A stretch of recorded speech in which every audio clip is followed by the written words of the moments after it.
nagtanong sa'yo na mag-asawa kayo? Oo, lagi, always. Kanina lang, hapon.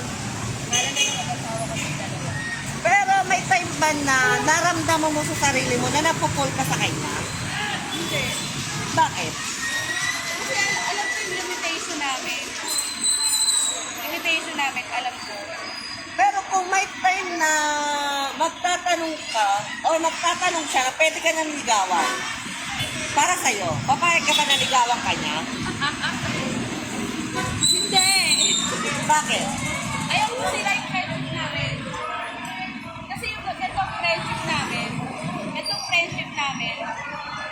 ganitong friendship namin, ano yan, forever yan. Kasi ako, pag once na pag-relasyon ako, halimbawa tayo magiging tayo, okay, magiging sweet ako, pero once na maghiwalay tayo, kalilimutan kita kasi hindi na kita